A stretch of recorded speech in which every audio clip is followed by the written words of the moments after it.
नमस्कार, मैं हूं संदीप चौधरी।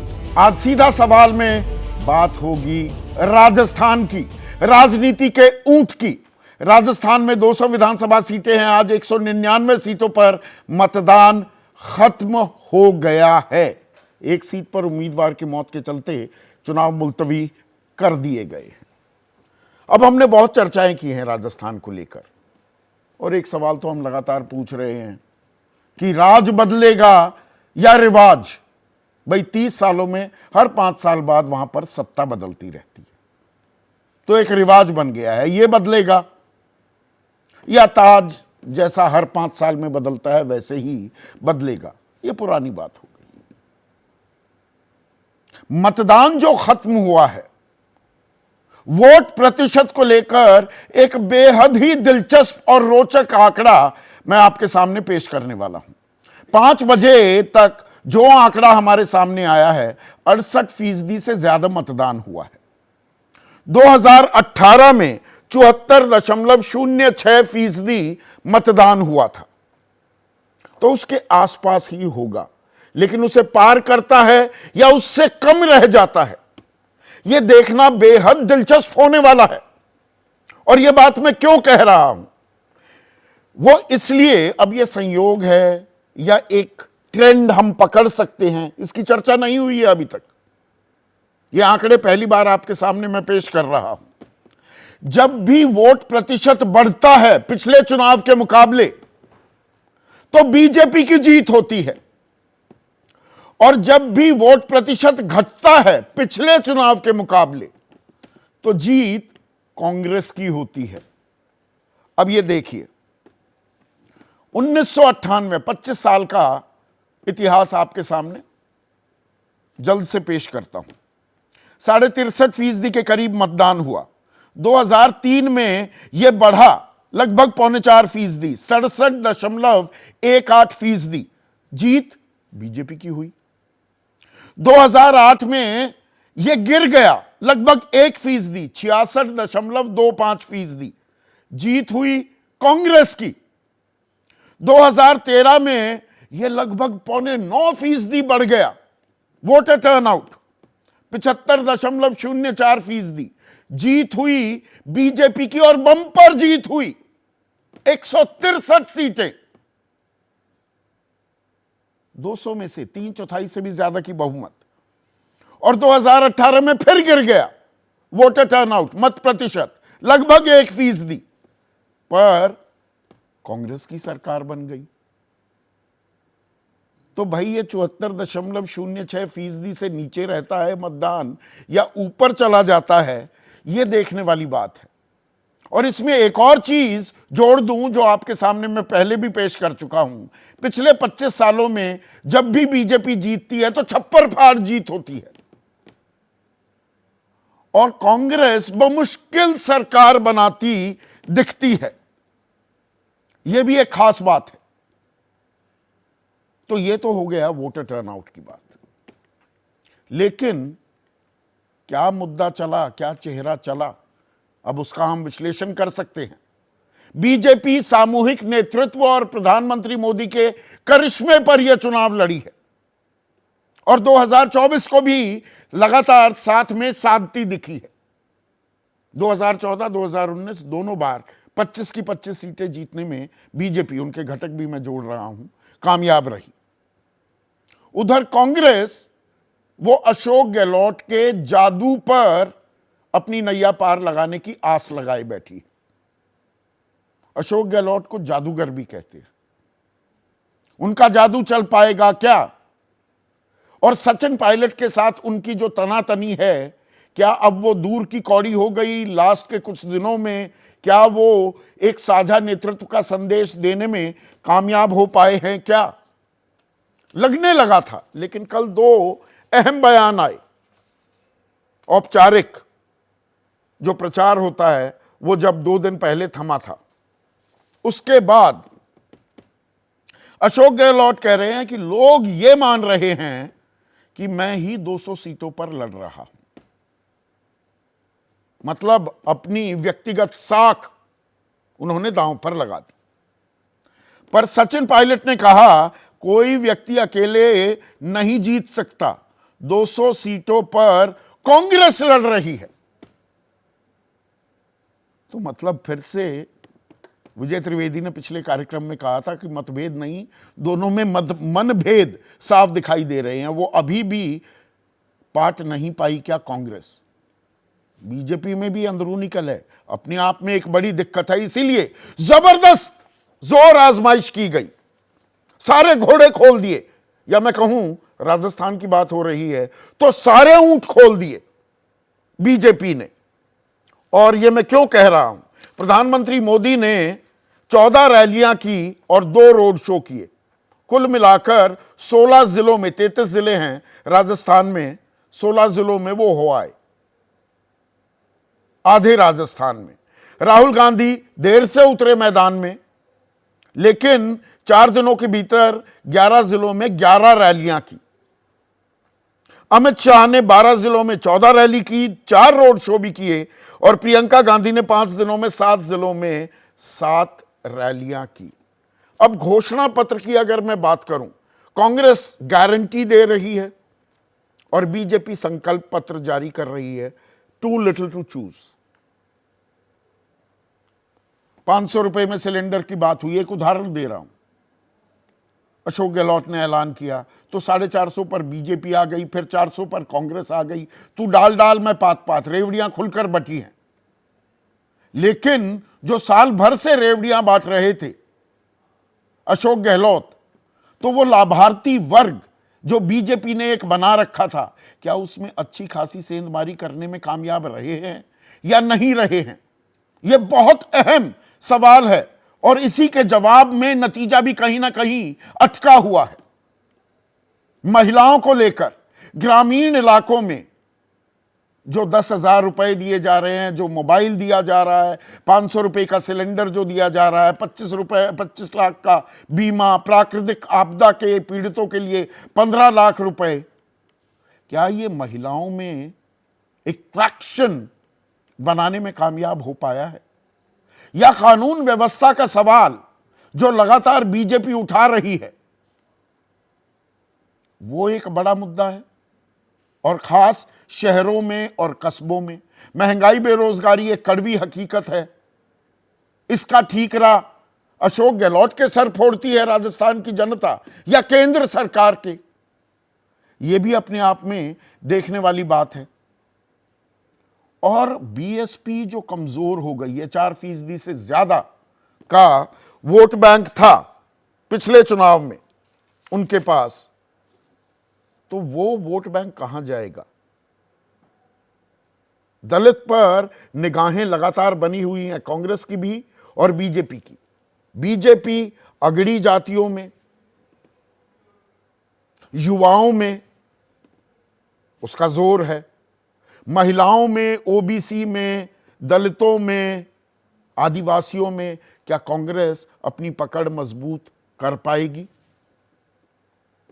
ये अपने आप में कुछ अहम सवाल हैं। और जोर आजमाइश की मैं बात कर रहा था। पिछले कुछ दिनों में, चुनाव से ठीक पहले 3-4 दिनों में खबर आई एजेएल और यंग इंडियन की संपत्ति जब्त कर ली गई 751 करोड़ 90 लाख की। इस मामले में आरोप सीधे सीधे सोनिया गांधी और राहुल गांधी पर हैं। लाल डायरी भी अवतरित हुई, उसमें से निकला कुछ नहीं, पर उसके बारे में काफी चर्चाएं होने लगी। 23 साल बाद, 23 साल पहले 11 जून 2000 को स्वर्गवास हो गया था। एक एक्सीडेंट में मौत हो गई थी, बड़ी दुर्भाग्यपूर्ण एक स्थिति में मौत हुई थी राजेश पायलट की। उन्हें प्रधानमंत्री याद करते दिखाई दिए कि कांग्रेस पार्टी राजेश पायलट से अपनी खुन्नस उनके बेटे सचिन पायलट से निकाल रही है। तो यह गुज्जर वोट बैंक को साधने की कोशिश या एक कंफ्यूजन क्रिएट करने की कोशिश साफ दिखाई दी। यकायक राजेश पायलट टॉकिंग पॉइंट बन गए इस चुनाव में। सचिन पायलट को कहना पड़ा, मेरी पार्टी और लोगों के अलावा किसी को भी मेरे वर्तमान और भविष्य की परवाह नहीं करनी चाहिए। तो एक तरफ कानून व्यवस्था, भ्रष्टाचार, इन्हें मुद्दा बनाने की कोशिश कर रही है कांग्रेस, उधर बीजेपी, उधर कांग्रेस अपनी जन कल्याणकारी नीतियों का वो हवाला देते दिख रही है। प्रधानमंत्री आज तेजस में भी उड़ान भरते दिखे।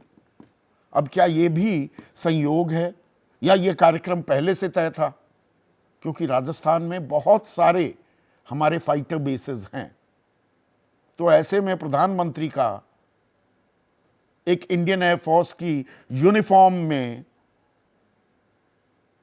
हवाई अड्डे पर पहुंचना और वहां पर तेजस में उड़ान भरना, क्या यहां पर भी कुछ संकेत दिए जा रहे हैं? जैसा कि प्रधानमंत्री ने कृष्ण जन्मभूमि गए, मथुरा गए, मथुरा धौलपुर और भरतपुर से सटा हुआ है,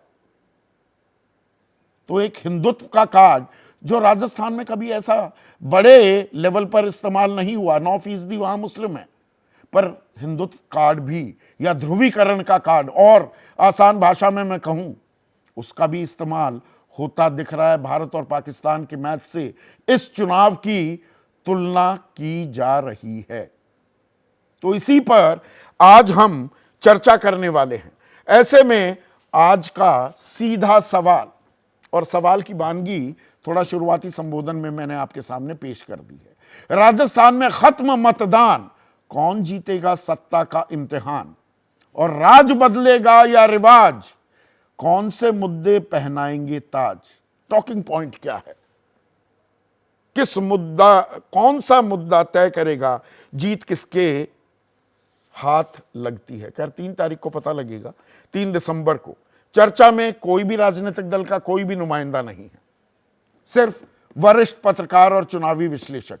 देश के सबसे बड़े चुनावी विश्लेषकों में से एक संजय कुमार मेरे साथ हैं, वरिष्ठ पत्रकार पॉलिटिकल एडिटर हैं हिंदुस्तान टाइम्स के विनोद शर्मा, आशुतोष सत्यहिंदी.com नाम का डिजिटल प्लेटफॉर्म चलाते हैं, किसी परिचय के मोहताज नहीं है, और स्टूडियो में 2 दिग्गज दबंग दिव्यांग और विजय त्रिवेदी मेरे साथ जुड़ चुके हैं। संजय, शुरुआत थोड़ा आंकड़ों से, और ये बड़े दिलचस्प आंकड़े हैं। पिछले चुनाव के मुकाबले मतदान ज्यादा हो तो बीजेपी जीतती है, मतदान कम हो तो कांग्रेस जीतती है, और अभी जो मतदान के आंकड़े हमारे सामने आ रहे हैं 5 बजे तक के, 6 बजे तक वोटिंग हुई है, उसके बाद भी चलती है, जो लाइन में खड़े रह जाते हैं, 68%, 74.06। अब यह अपने आप में संयोग भी हो सकता है, पर बड़ा दिलचस्प एक आंकड़ा है। आपकी टिप्पणी? संदीप, इन आंकड़ों का जिक्र आपने किया प्रोग्राम के शुरू में, लेकिन अगर आप देखें 1980 से लेकर के 2018 तक के जितने विधानसभा चुनाव हुए, ये जरूर है कि कभी कभी चुनाव में 1% मतदान कम हुआ। हम राजस्थान के विधानसभा चुनाव का जिक्र कर रहे हैं, लेकिन अगर आप 80 से देखें तो लगातार या तो चुनाव में टर्नआउट बढ़ा है, और अगर घटा है तो बहुत ही मामूली है।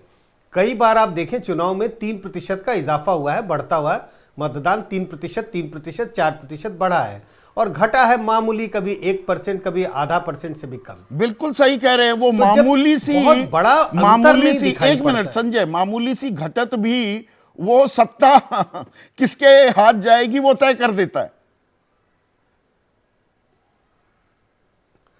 हाँ, मुझे लगता है कि ये सिर्फ एक संयोग हो सकता है। हम सीधा सीधा यही बात मैं कहने की कोशिश कर रहा हूं कि ये, हाँ, कि उसका सीधा सीधा संबंध अगर हम जोड़ रहे हैं कि चुनाव में टर्नआउट घटा, वो बहुत ही मामूली गिरावट है, और वो कांग्रेस के पक्ष में अगर जाती है तो ये सिर्फ एक संयोग हो सकता है। क्योंकि ट्रेंड अगर मैं इसे देखता हूं, लॉन्ग टर्म ट्रेंड अगर देख रहा हूं, तो मैं तो यही कहता हूं कि 80 के बाद लगातार राजस्थान के विधानसभा चुनाव में ट्रेंड बढ़ता गया, टर्नआउट बढ़ता रहा है, गिरावट आई है तो बहुत ही मामूली गिरावट है।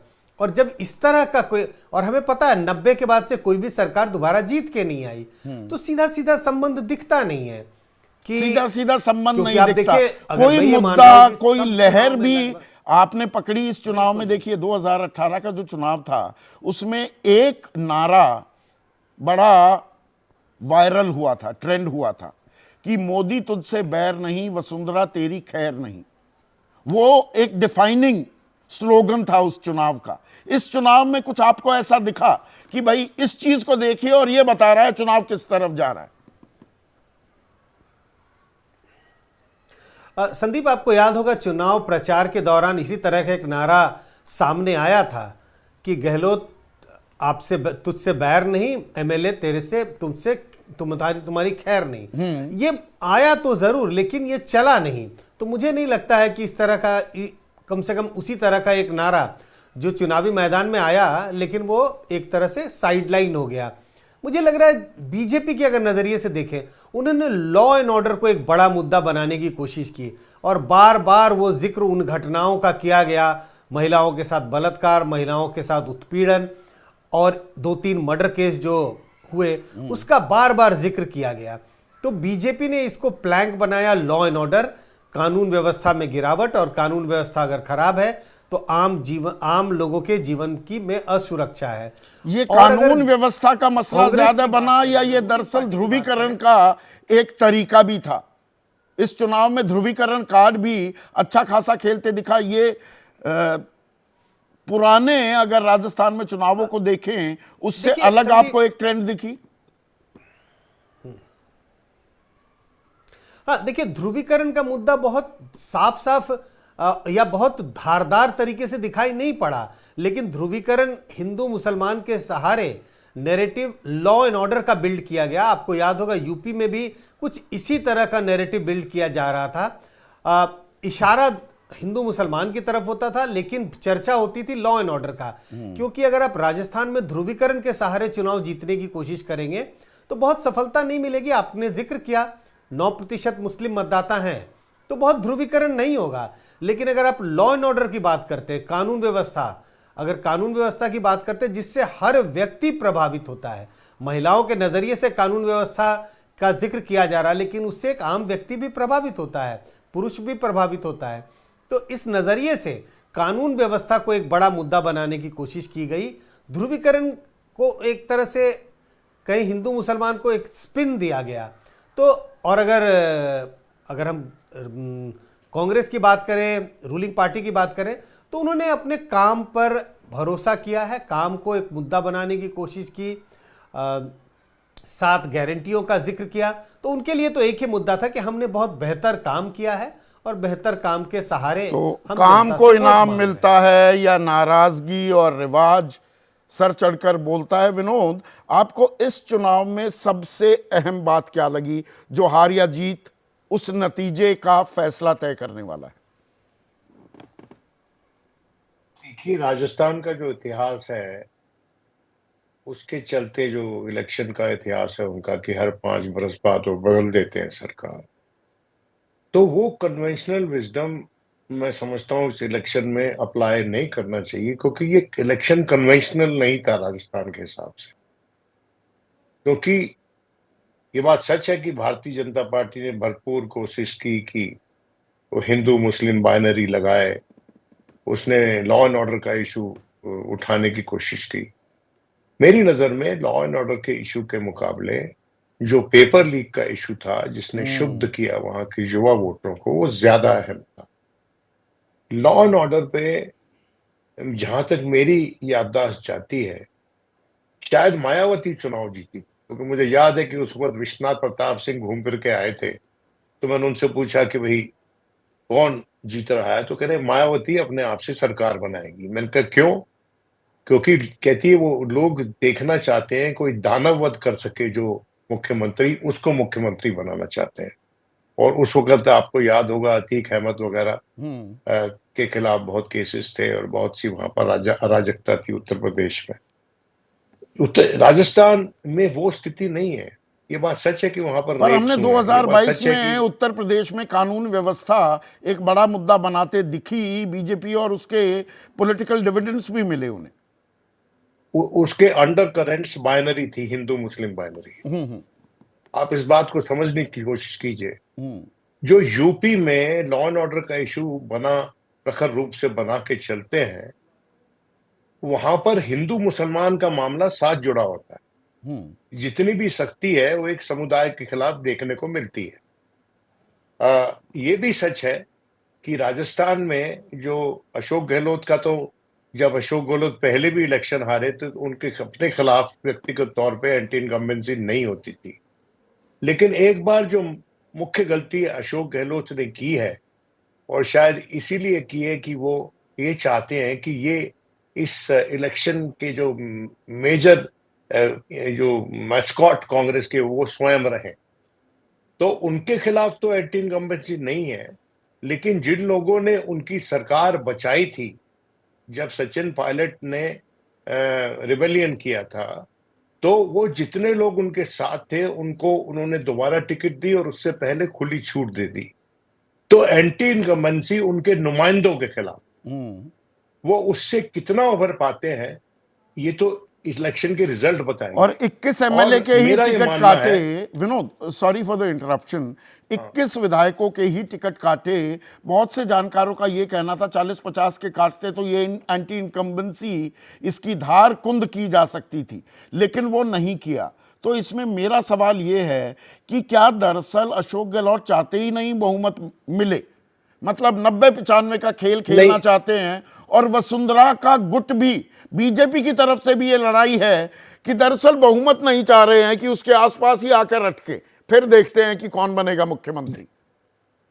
देखिए ये वसुंधरा जी पे लागू होता है कि अगर वहां पर Bharatiya Janata party single largest party रहती है लेकिन कांग्रेस उससे बहुत पीछे नहीं रहती है, तो उस सिचुएशन में Vasundhara ji would be best suited to run a government, क्योंकि वही ऐसी गवर्नमेंट चला सकती है जो कि एक रेजर्स एज पे चलने वाली गवर्नमेंट। लेकिन मैं ये कह रहा हूं कि जहां तक अशोक गहलोत का सवाल है, जो मेरी अपनी व्यक्तिगत राय है और मैं गलत हो सकता हूं, कि अशोक गहलोत ने ये सोचा कि इन सबको दोबारा रिनॉमिनेट कीजिए ताकि ये लोगों ने मेरी सरकार बचाई थी वही लोग मेरी सरकार दोबारा बनवा देंगे अगर हमारे आंकड़े सही हुए। तो उनका जो गेम प्लान था was to be the main face of the Congress और उसके बाद कांग्रेस के मुख्यमंत्री पद के दावेदार। इसमें उन्होंने एक दूसरी गलती जो की कि अगर वो और सचिन पायलट मिलकर कैंपेन करते, और मैंने कई जगह लोगों को ये कहते हुए सुना, तो उसका अजब गजब असर होता, क्योंकि जो स्कीम्स हैं वो लुभाने वाली स्कीम है। जो सबसे प्रखर स्कीम है जो कि चिरंजीवी योजना है, उसके ऊपर सब लोग अट्रैक्टेड हैं, और जो 10,000 रुपए देने का वृद्ध महिलाओं को, जो विमेन जो फैमिली के एल्डर्स हैं, वो भी एक बड़ा भारी अट्रैक्शन है। जो 7 गारंटी तो जन कल्याणकारी नीतियों की गूंज है, और आपने जो बात 2 दिन पहले कही थी उसी की गूंज आज फिर सुनाई दे रही है। आप ही की बात की तस्दीक कर रहे हैं विनोद शर्मा। विजय, देखिए अब तो वोटिंग खत्म हो गई है, इस चुनाव को एनालाइज करें यदि खासतौर से आज की वोटिंग से 2-3 चीज़ें मुझे जो समझ आ रही है तो मैं समझा। एक तो ये कि ये चुनाव में जो गारंटी की बात है, जनहित की योजनाओं की बात है, भारतीय जनता पार्टी के संकल्प पत्र की बात है, वो न्यूट्रलाइज हो गई है। वो इस चुनाव का डिसाइडिंग फैक्टर नहीं होगा। ओके, समझे, दोनों तरफ से बराबर बराबर सा है, वो 450, 500, 10,000, 12,000। पर एक तरफ दिया जा रहा है, एक तरफ कहा जा रहा है हम देंगे। हाँ, तब भी बहुत डिसाइडिंग फैक्टर नहीं है। एक डिसाइडिंग फैक्टर जो मुझे समझ आ रहा है वो है दोनों पार्टियों में बगावत और गुटबाजी दोनों पार्टियों में रही। कांग्रेस वाले का जैसे आपने जिक्र किया, मैंने भी पहले कहा था, तो वहाँ कांग्रेस में अशोक गहलोत और सचिन पायलट का जो गुट है वो आखिरी दिन तक भी खत्म नहीं हुआ। और आज सवेरे तो जितनी साफ तरीके से सचिन पायलट ने कहा कि कोई एक आदमी चेहरा नहीं जिता सकता, और अशोक जी ने कहा कि 200 सीटों पर मेरे चेहरे पर चुनाव लड़ा जा रहा है, तो वो गुटबाजी आखिरी मिनट तक रही। जो हमने उस दिन जिक्र किया था कि मनभेद जो है ना वो खत्म मुश्किल से होते हैं, और साझा रैली कर देते, वही बात साझा रैली कर लेते जो विनोद शर्मा तो अजब गजब खेल हो सकता था उनके शब्द ही। बिल्कुल ठीक बात है। तो वो गुटबाजी और दूसरे जो बगावत है, करीब करीब 20 बगावती लीडर जो है बीजेपी की तरफ से है और 15-20 के बीच में कांग्रेस की तरफ से है, तो वो भी एक डिसाइडिंग फैक्टर होंगे। हाँ, 19 बीजेपी के हैं और 16 कांग्रेस हाँ, के। तो वो लोग भी डिसाइडिंग फैक्टर होंगे। तीसरी बात, जो 40 सीटें ऐसी हैं जो 5,000 से कम वोट वाली है, वो तो है ही, लेकिन मैं कह रहा हूं उसमें से 9 सीटें ऐसी हैं 1,000 से भी कम, 1,000 से भी कम वोट, वहां बड़ा आंकड़ा वो है। और उसमें 100% सीटें, यदि पिछले चुनावों को देखें तो 100% सीटें बदल गई हैं। मतलब जिन सीटों पर 1,000 से कम वोटों की जीत रही है, वो अगले चुनाव में उस पार्टी ने हार गई, समझे, चाहे वो बीजेपी हो या कांग्रेस हो। तो ये, लेकिन जो एक बारीक चीज मुझे समझ आई आज की वोटिंग से खासतौर से, वो ये है कि जिसे हम लॉ एंड ऑर्डर कह रहे हैं, लॉ एंड ऑर्डर बड़ा मुद्दा रहा, खासतौर से महिलाओं के अपराधों को लेकर एनसीआरबी को चर्चा भारतीय जनता पार्टी करती रही। लेकिन ये साहब एनसीआरबी का लॉ एंड ऑर्डर का इशू पूरा तरह से पोलराइजेशन में बदल गया है आज की वोटिंग में।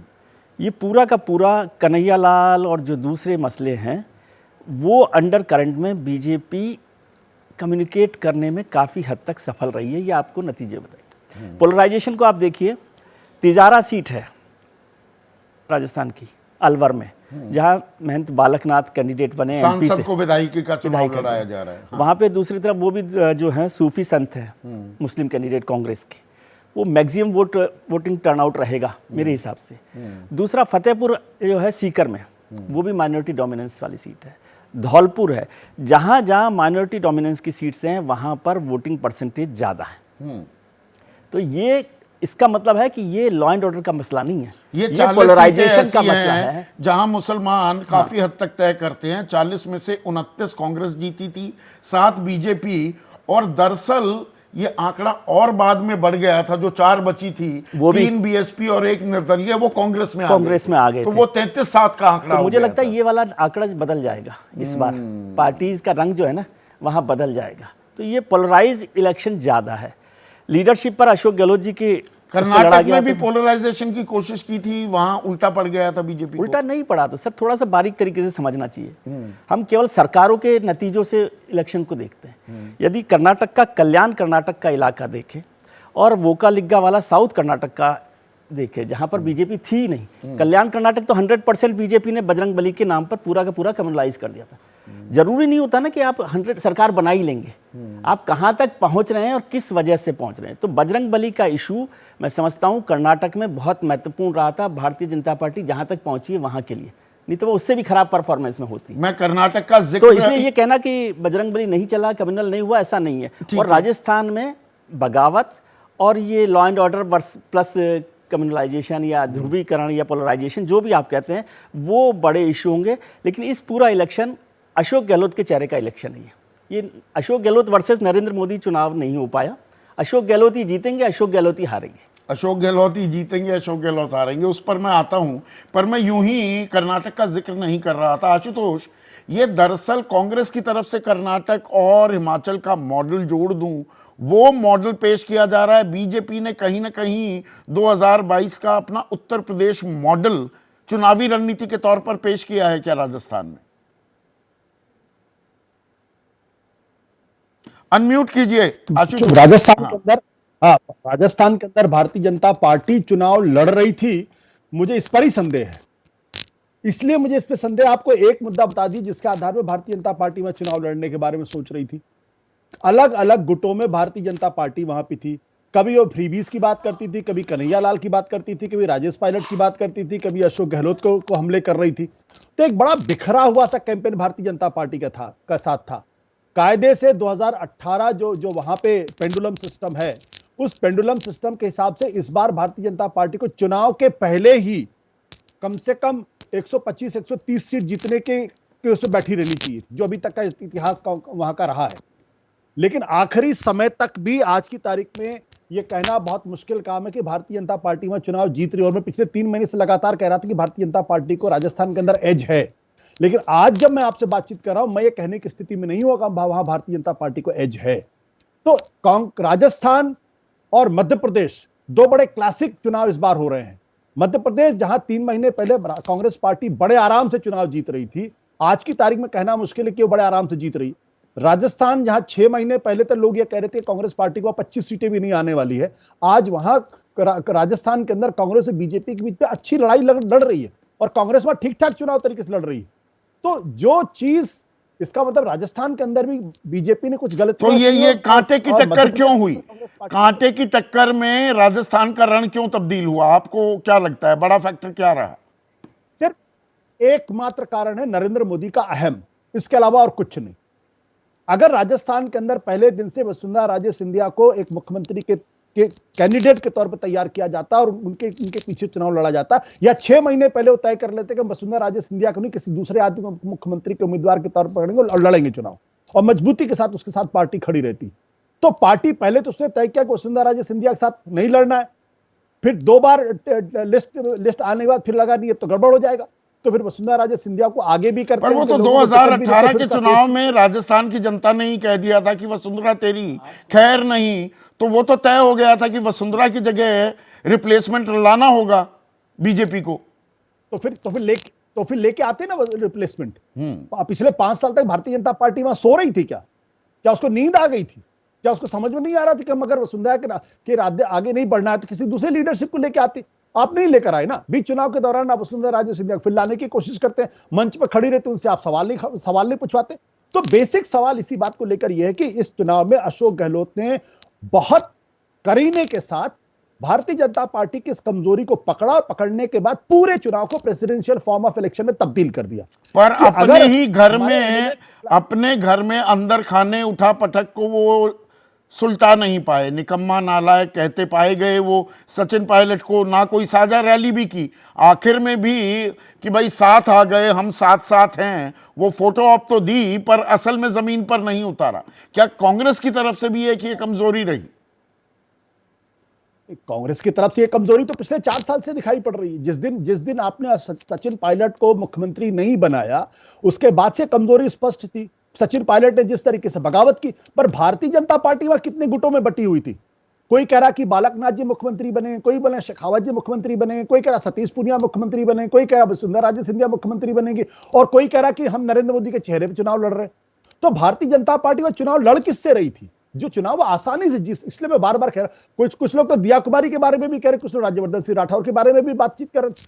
तो महत्वपूर्ण सवाल क्या है कि, और एक बात को मैं बहुत मजबूती के साथ कहता हूं कि जिस भी प्रदेश के अंदर भारतीय जनता पार्टी का मुकाबला किसी मजबूत नेता के साथ होता विपक्ष के, वहां भारतीय जनता पार्टी को चुनाव में बहुत दिक्कत पैदा होती। वो दिल्ली के अंदर आज तक अरविंद केजरीवाल का सामना नहीं कर पाए हैं, बंगाल के अंदर ममता बनर्जी का सामना नहीं कर पाए हैं, और कर्नाटक के अंदर वो डीके शिवकुमार और सिद्धरमैया का सामना नहीं कर पाए हैं। ये उसकी कमजोरी है। जहां पर विपक्ष एक चेहरे के बगैर चुनाव लड़ती तो उसको वो दिक्कत पैदा होती। आप छत्तीसगढ़ देख लीजिए, छत्तीसगढ़ में भूपेश बघेल पिछले 5 साल से लगातार एक मजबूत चीफ मिनिस्टर के तौर पर उभरे हुए। वहां भारतीय जनता पार्टी को दिक्कत है। मैं चुनाव जीतेगा कौन हारेगा मैं इस प्रेडिक्शन में नहीं जा रहा हूं, लेकिन वहां उसको दिक्कत आ रही है, और काफी गंभीरता के साथ उसको दिक्कत आ रही है। तो इसलिए मेरा यह कहना यह है कि हम गुर्जर नाराज हो गया, अरे उत्तर प्रदेश के बारे में सब कह रहे थे ब्राह्मण नाराज होगा, भारतीय जनता पार्टी हार जाएगी।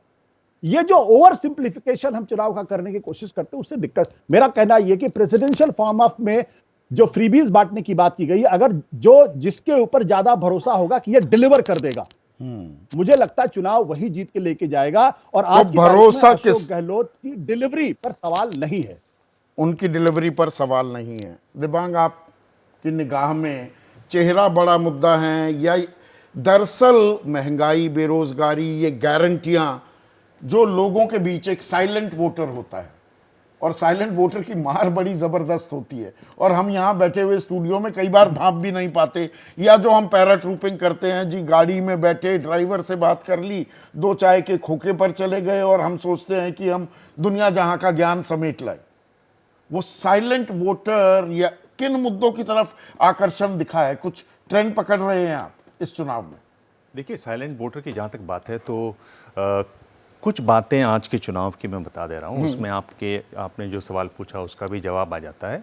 ये बताया जाता है कि ग्रामीण क्षेत्रों में महिलाओं ने इस बार जमकर वोटिंग की। हम जानते हैं कि राजस्थान में वैसे भी महिलाएं पुरुषों के मुकाबले 1 से 2% ज़्यादा वोट डालती हैं। तो हिसाब ये लगाया जाए, राजस्थान में नहीं डाल पाई, पर अब वो लग रहा है कि ऐसा हो जाएगा। जी, पिछली बार कुछ इलाकों में 50 सीटें थी, 52 जहां पर ज्यादा डाला। जी, मैं ये कह रहा हूँ कि ग्रामीण इलाकों में अगर महिलाओं ने ज़्यादा वोट दिया तो लोग इसको इससे जोड़ रहे हैं कि महिलाओं को जो इन्होंने अलग अलग स्कीम्स दिखाई उसकी वजह से ये हुआ। अगर ऐसा हुआ तो ये एक पहली बार हम लोग ये साफ देख पाएंगे कि किस तरह से ग्रामीण क्षेत्र और शहरी क्षेत्र वोट करते हैं राजस्थान में, और ये बहुत महत्वपूर्ण होगा। अगर ये देखना करना बहुत जरूरी हो जाएगा। हाँ, जरूरी हो जाएगा और बहुत बड़ा महत्वपूर्ण हो जाएगा। दूसरी जो बात एक बड़ी रोचक निकल कर आई वहाँ पर, वो ये कि कई जगहों पर वोटिंग सरकारी कर्मचारियों ने धीमी और तेज़ करवाई, और उसका जो असर, बीजेपी ने इसकी शिकायत भी की है, और उसका जो असर है सरकारी कर्मचारी, आप जानते हैं हम लोग कल भी बात कर रहे थे ओपीएस के बारे में, तो सरकारी कर्मचारी बड़े सिंपैथेटिक हैं अशोक गहलोत की तरफ, तो उसका भी असर पड़ेगा अगर बहुत क्लोज फाइट्स जहां जहां होंगी। तो मेरे ख्याल से ये भी एक बहुत 8 लाख के करीब है विजय, 8 लाख सरकारी कर्मचारी। 2003 में अशोक गहलोत केवल सरकारी कर्मचारियों की नाराजगी की वजह से हारे थे। जी, एक ये मत। दूसरा एक और जो बड़ी बात ये आ रही है कि जहां जहां क्लोज फाइट्स हुई वहां जमकर वोटिंग हुई है, और उसमें ये देखा जा रहा है कि कांग्रेस को उससे फायदा होगा। ये सब कहने के बावजूद जो मुद्दा बीजेपी के लिए प्ले कर रहा है, जिसका यहां पर और लोगों ने भी उल्लेख किया, वो है पोलराइजेशन वाला। इलेक्शन पोलराइज भी हुआ है। अब ये बहुत रोचक स्थिति बन जाती है कि एक पोलराइज इलेक्शन में फ्रीबीज बांटना, कर्मचारियों की मदद, कैसे लड़ाई होगी। यानी जो आपने अपने आंकड़े दिखाए थे संदीप, और उसमें आपने बाकी सबको हैरान किया अपने आंकड़ों से, कुछ वैसी ही बात मैं भी कर रहा हूं कि 2 बहुत मजबूत लड़ाइयां हैं, और ये कहना बहुत मुश्किल होगा कि किस तरफ किस करबट ऊंट बैठेगा। ऊंट की बात आप भी लगातार कर रहे हैं। तो एक ये बहुत इंटरेस्टिंग सिचुएशन आ जाती है, और मेरे ख्याल से ये पकड़ अशोक गहलोत को रही। अशोक गहलोत शुरू से इस बात को समझते रहे कि उन्होंने जो काम किया है, जो फ्रीबीज दी हैं, उनका फायदा उनको होगा। और मेरे ख्याल से इसीलिए जबकि मुझे लगता है कि अगर आप बीजेपी को देखें तो बीजेपी बहुत क्लियर नहीं थी क्या मुद्दे हमें लगाने हैं। यानी उन्होंने, अगर आप प्रधानमंत्री का प्रचार देखें तो उसमें बड़े हमले किए गए सीधे अशोक गहलोत पर, और 9 नवंबर को एक बैठक सभा की प्रधानमंत्री ने उदयपुर में 44 बार 41 मिनट की भाषण में 44 बार कांग्रेस का जिक्र किया, अशोक गहलोत का एक बार भी जिक्र नहीं किया। यानी बीजेपी ने बहुत ज़्यादा अपने गियर बदले। अगर आप देखें वसुंधरा राजे, बिल्कुल एक वीडियो है, वसुंधरा राजे फूल लेकर खड़ी हुए, प्रधानमंत्री उनके पास तक आते नहीं है, निकल जाते हैं बगल से। फिर एक वीडियो वो भी आया जिसमें एक माला है, और उसमें माला में नॉर्मली जो बड़े नेता हैं सिर्फ एक ही रहते हैं, लेकिन उस माला में वसुंधरा राजे थी तो प्रधानमंत्री भी थे। यानी वहां भी एक बदलाव किया। तो बीजेपी ने कई गियर बदले।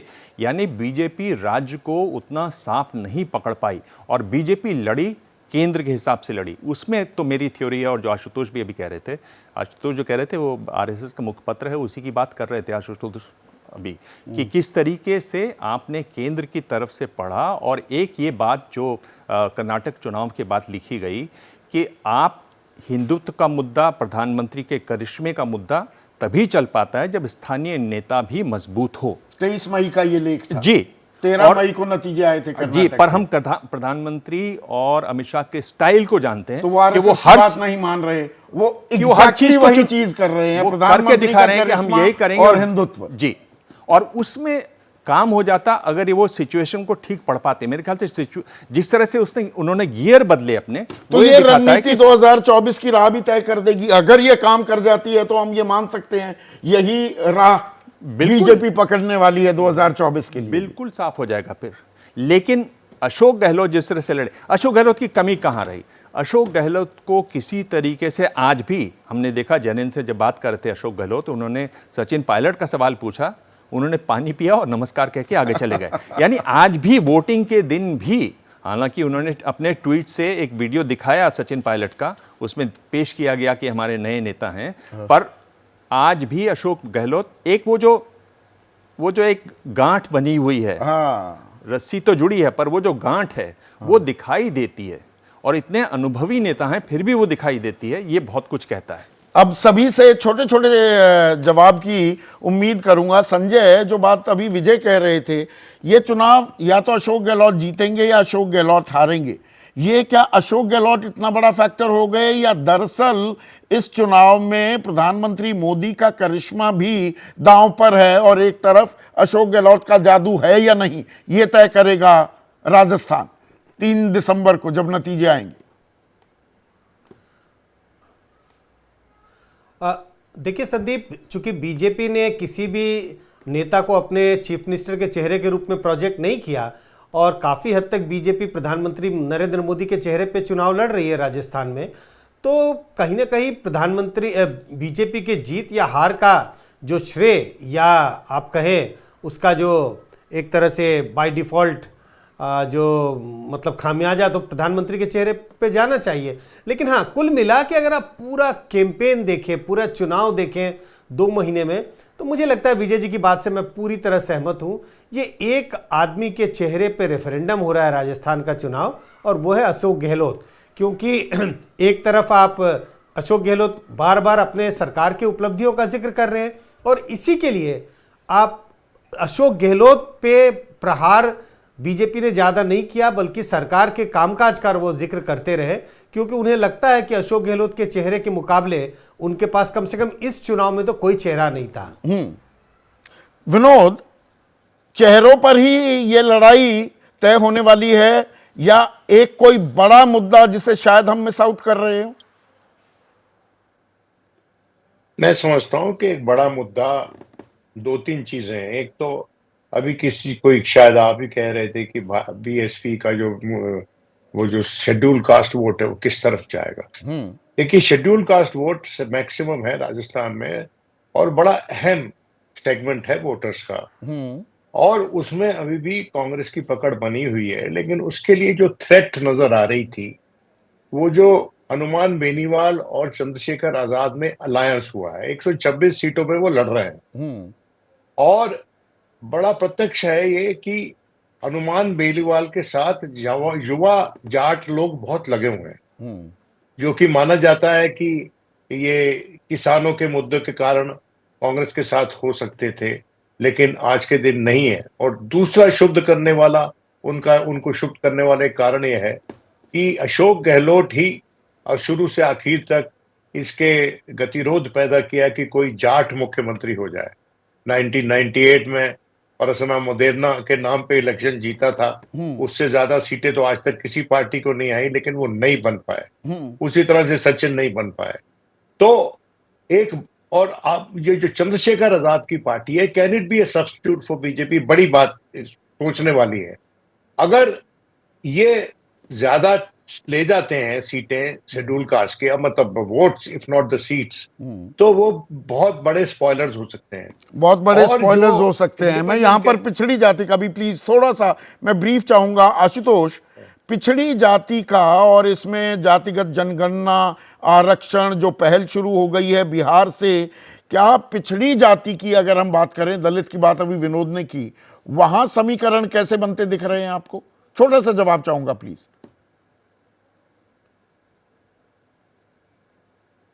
कांग्रेस पार्टी से के 2 बड़े नेता हैं, अशोक गहलोत और सचिन पायलट, दोनों ही तो पिछड़ी जाति के। क्या इन दोनों से बड़ा कोई नेता भारतीय जनता पार्टी के पास है क्या? एक भी नेता ऐसा नहीं जो उनकी बराबरी करे पिछड़े, अगर आप जाति के आधार पर किसी का वो करना चाहते हैं तो।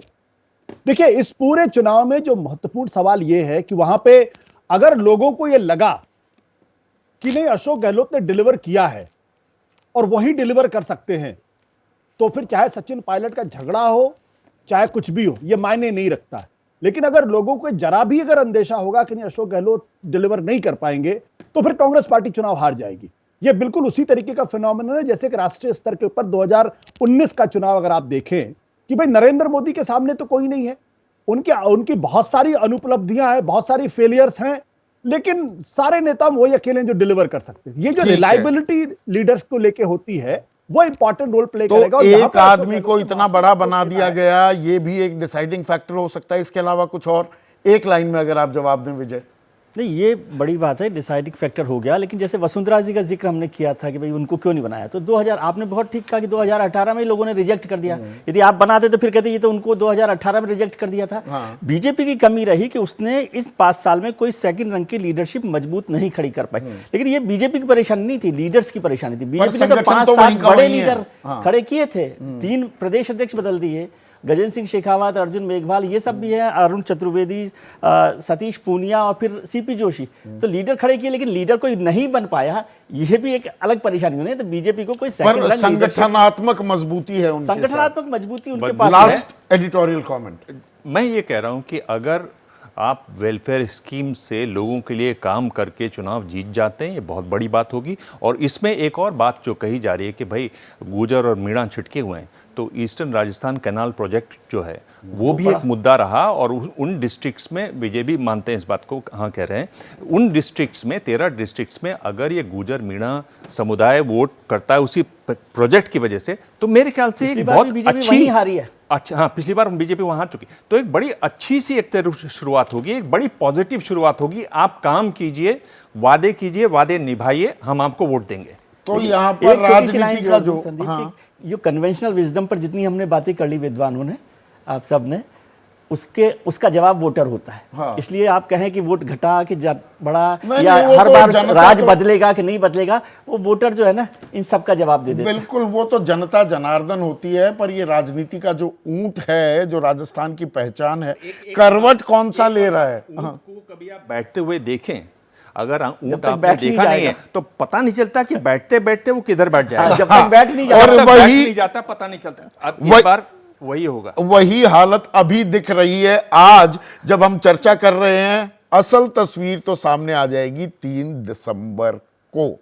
तो धड़कनें तो बढ़ी हुई हैं सभी सियासी दलों की राजस्थान को लेकर। आपकी राय क्या है, हमसे साझा कीजिए। व्हाट्सएप नंबर आपके सामने फ्लैश कर रहे हैं, साझा करेंगे आपकी राय। तो बात राजस्थान की, ऊंट किस करवट बैठेगा, आपकी ढेरों राय हमें मिली। उदय नारायण अजमेर वासी हैं, राजस्थानी हैं। इतने सांसदों को चुनाव लड़वा दिया, रिजल्ट साफ दिख रहा है। अब ये पॉजिटिव है या नेगेटिव मुझे थोड़ा समझ नहीं आया। और मांगीलाल सोलंकी हैं, बाड़मेर के हैं, ये कह रहे हैं राजस्थान में रिवाज बदलेगा, महंगाई, रोजगार, विकास मुद्दा बनेगा। असल मुद्दों पर भी वोट डाली जाएंगी क्या, ये भी देखने वाली बात होगी। आज इतना ही, नमस्कार।